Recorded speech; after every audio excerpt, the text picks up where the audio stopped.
Bismillahirrahmanirrahim. Assalamualaikum warahmatullahi wabarakatuh. Perkenalkan, kami kelompok 5 akan mempresentasikan makalah untuk mata kuliah politik hukum. Adapun makalah kali ini judulnya adalah Politik Hukum dalam Sistem Ketatanegaraan. Kami dari kelompok 5 ada berlima. Yang pertama saya sendiri atas nama Tuti Astina. Kemudian ada Bapak Dr. Suwanto, kemudian ada Ibu Suci Permatasari, Bapak Gali Prasetyo, dan ada Bapak Hamsul Riyadi.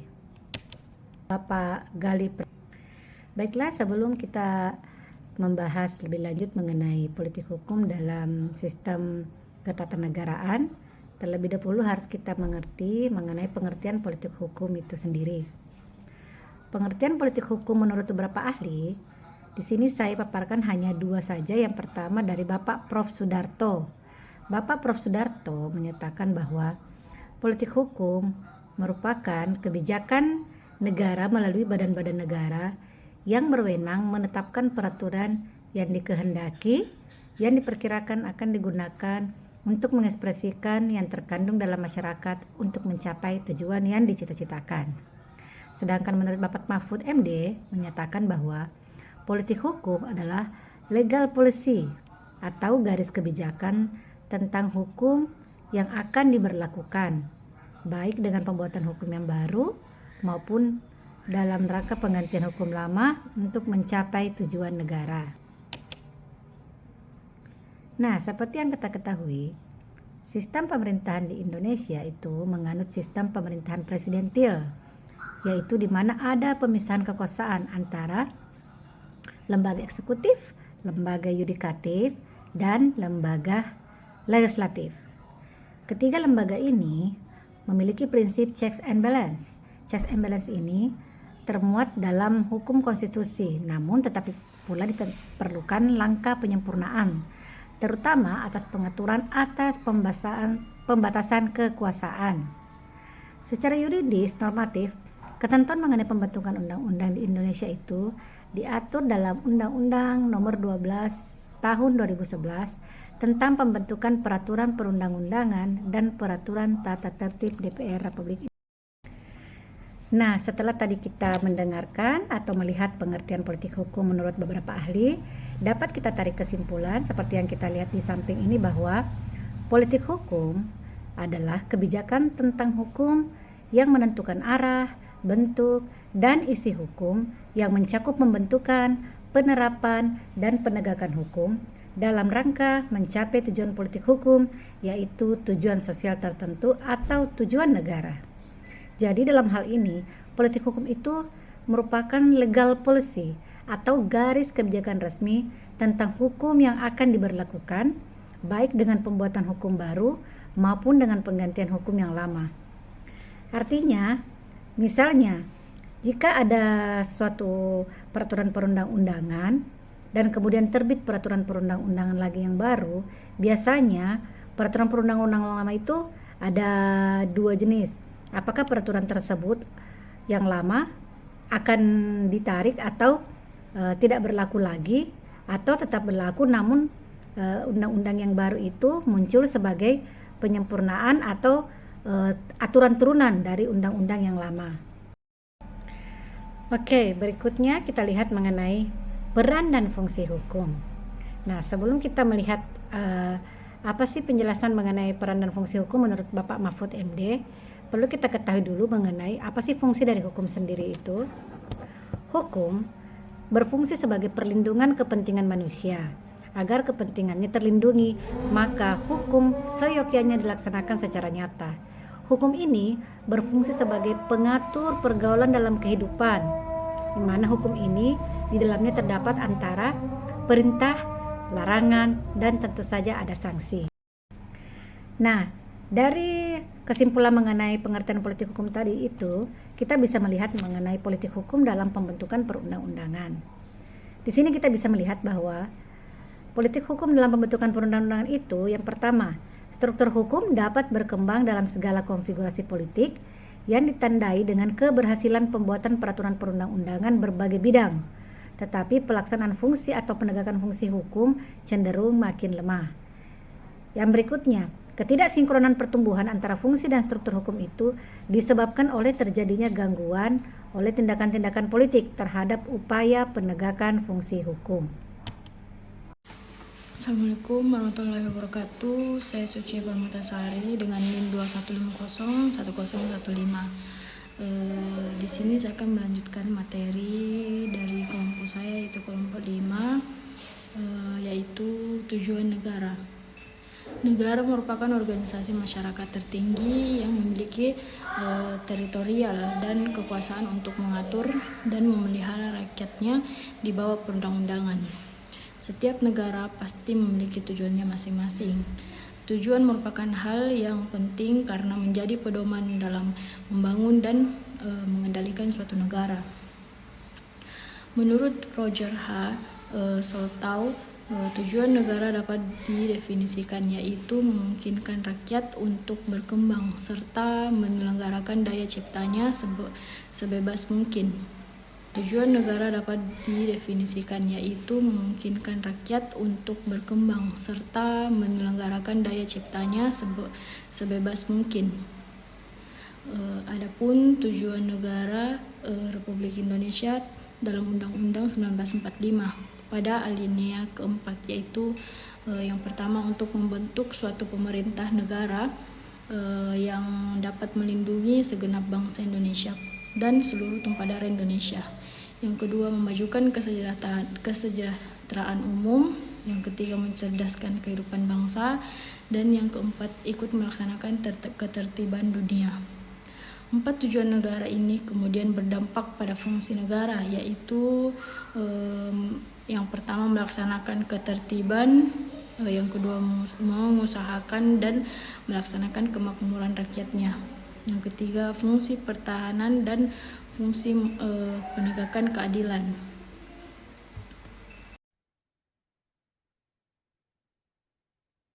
Assalamualaikum warahmatullahi wabarakatuh. Perkenalkan, saya Gali Prasetyo Umar. Pada kesempatan kali ini saya akan membahas terkait konsep dasar politik hukum. Yang pertama, pengertian politik hukum.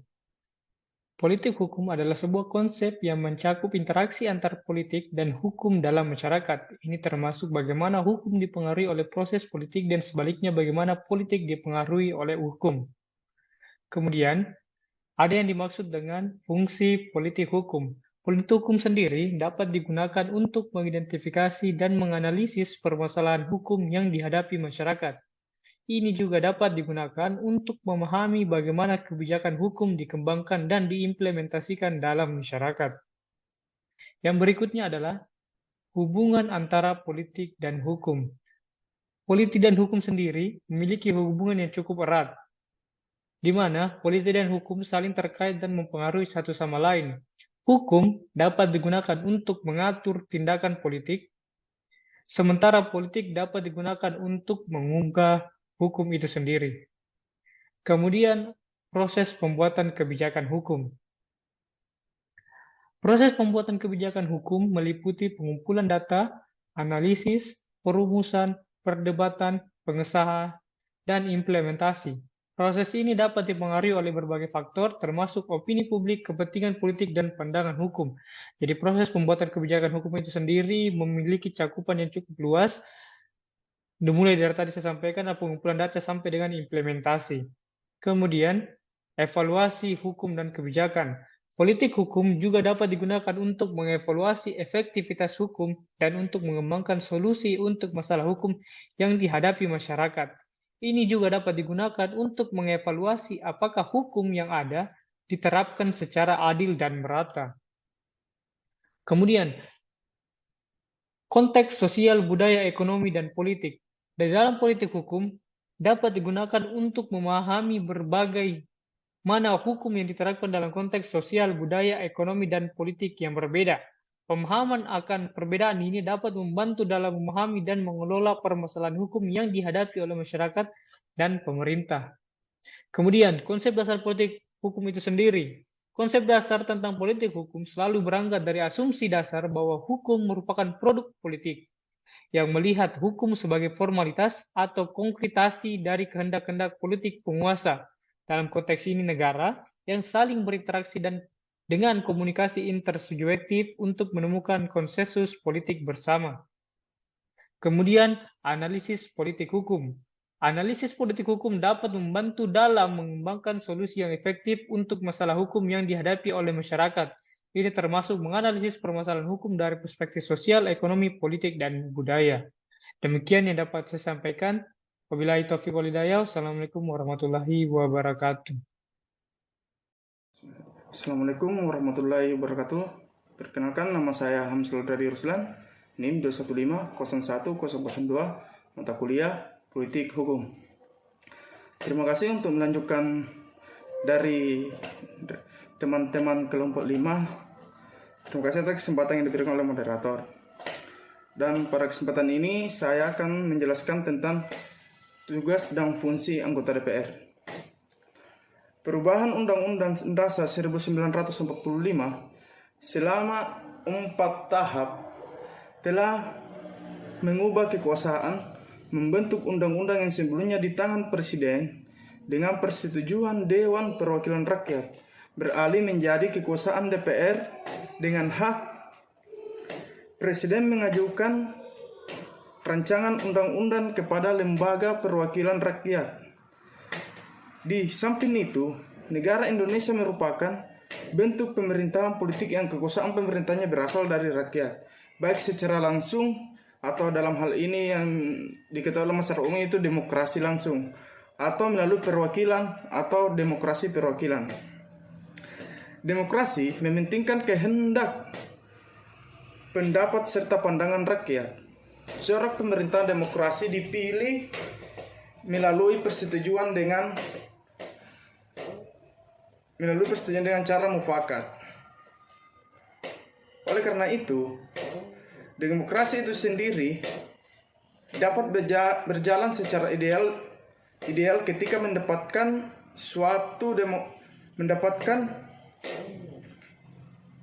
model dan mekanisme sendiri, yang mana semuanya itu merupakan suatu kesatuan yang dapat menjelaskan arti dan praktek sistem demokrasi.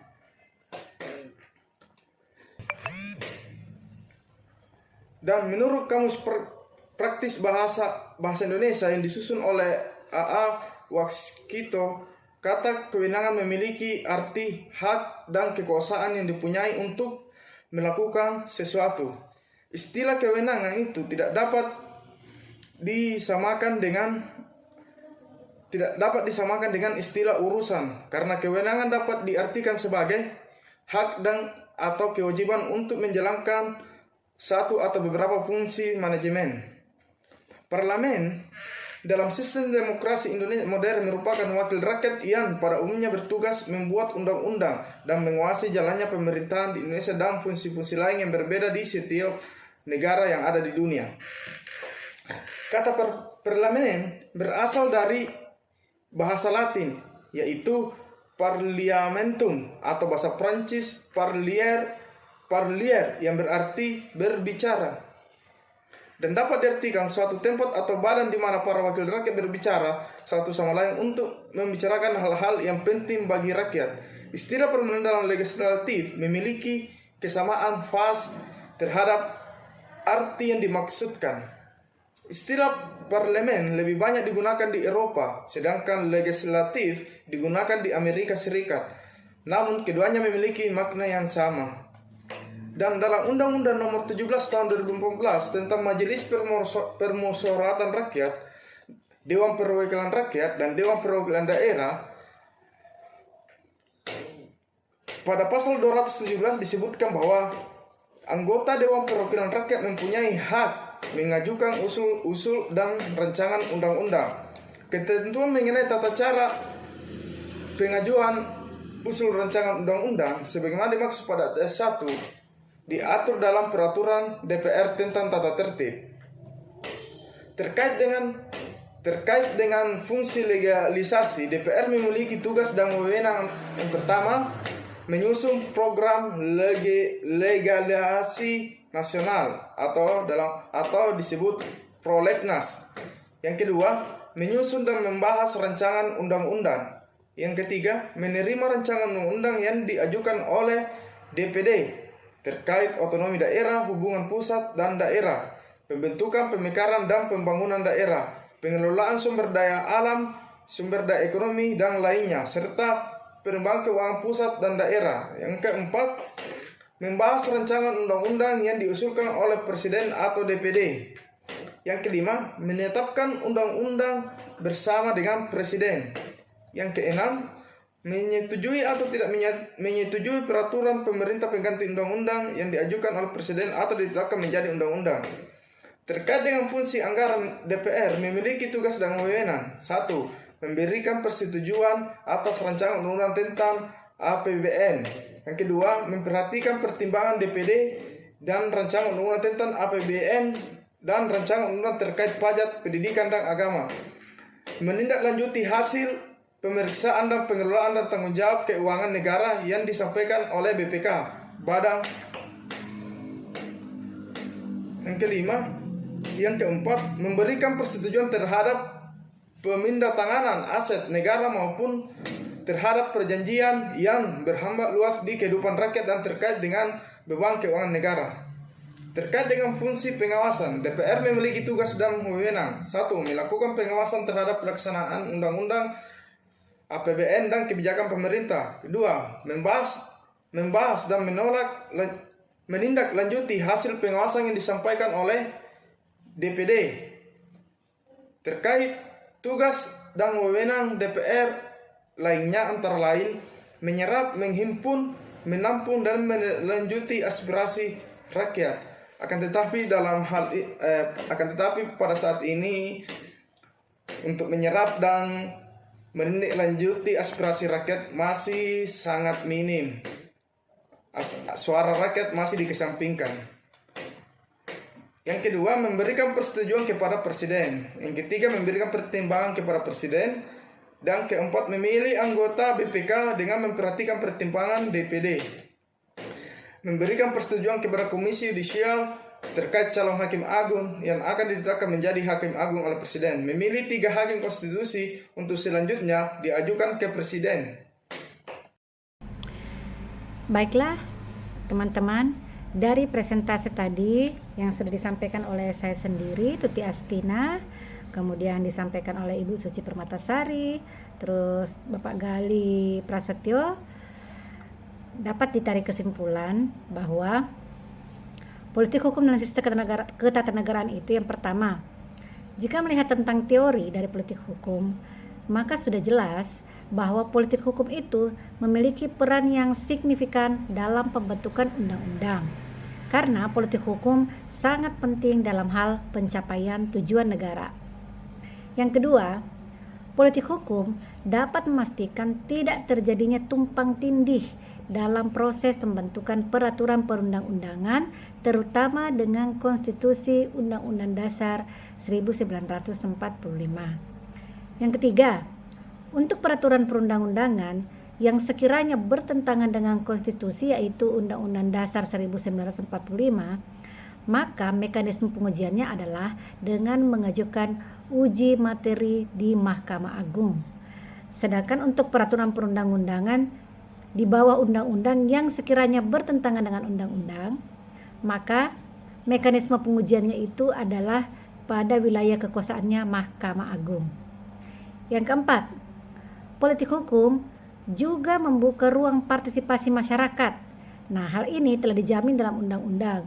Jaminan partisipasi masyarakat itu diatur dalam Undang-Undang Nomor 12 Tahun 2011 tentang pembentukan peraturan perundang-undangan di Indonesia. Jadi dalam hal ini, masyarakat berhak memberikan masukan secara lisan ataupun tertulis dalam proses pembentukan peraturan perundang-undangan yang biasanya dapat kita lakukan melalui rapat pendapat umum, melalui kunjungan kerja, melalui sosialisasi, atau melalui seminar-seminar. Yang kelima, politik hukum dapat berkontribusi dalam pencapaian tujuan negara melalui fungsi penyusunan sistem hierarki perundang-undangan, sistem hukum, dan partisipasi publik. Nah, dan yang terakhir adalah politik hukum mempunyai peran yang sangat penting dalam pembentukan peraturan perundang-undangan dan hukum nasional Indonesia, mengingat politik hukum dijadikan sebagai pedoman dasar dalam proses penentuan nilai-nilai penetapan, pembentukan, pengembangan hukum nasional di Indonesia.